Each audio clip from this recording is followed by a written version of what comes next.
Hello friends, AIPMT NEET 2008 के इस question में हमें दिया गया है वाटर है जो कि 60 मीटर की हाइट से गिर रहा है और गिरने का रेट दिया हुआ है 50 kg पर second to operate a turbine. यानी ये गिरकर एक टरबाइन को चलाता है। क्वेश्चन में दिया है कि losses due to frictional forces are 10% of energy. तो हमसे पूछा गया है कितना पावर जनरेट होगा इस टरबाइन से। तो देखिए, इस क्वेश्चन को सॉल्व करने के लिए आप फिरंगी को फॉलो कर सकते हैं। यानी इस क्वेश्चन को आप सब पार्ट्स में बांट सकते हैं, क्योंकि आप डायरेक्ट पावर नहीं कैलकुलेट कर पाएंगे। आपको इसमें पहले कुछ और भी कैलकुलेट करना पड़ेगा। तो देखिए, आपके इस क्वेश्चन को हमने 3 पार्ट्स में तोड़ा है, और अगर हम ऐसा करते हैं तो हमारे लिए क्वेश्चन सॉल्व करना देखिए कितना आसान हो जाएगा। पहले पार्ट में हम केवल ये निकाल रहे हैं कि कितना एनर्जी हमें गेन होगा ड्यू टू फॉलिंग वाटर। तो हमारा जो वाटर है उसका हमें मास दिया हुआ है पर मिनट का, कि वो पर मिनट पर सेकंड कितना वाटर गिर रहा है। इससे एनर्जी गेन हम निकाल सकते हैं। हमें मालूम है कि वाटर के अंदर एच हाइट से गिरने के कारण loss in gravitational potential energy होगा, जिसे कि हम गेन करेंगे। तो loss in gravitational potential energy is equal to mgh, और यही हमें गेन होएगा गिरते हुए पानी के कारण। फिर दूसरे पार्ट में हमसे पूछा जा सकता है कि अगर फ्रिक्शनल फोर्सेस के कारण 10% ऑफ एनर्जी का लॉस हो रहा है तो कितनी एनर्जी फ्रिक्शन में लॉस हुई।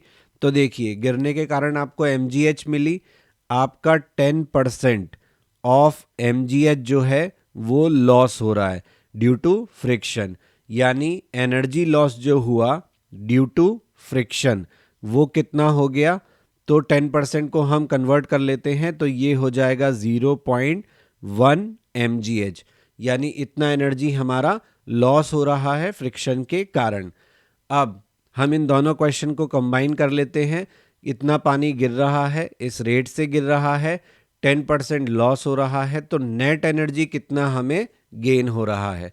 तो अब हम नेट एनर्जी गेन लिख सकते हैं। नेट एनर्जी गेन होगा, हमें टोटल जो गेन हुआ वो कितना mgh, जो हमें लॉस हुआ वो 0.1 mgh, तो नेट गेन कितना हुआ 0.9 mgh।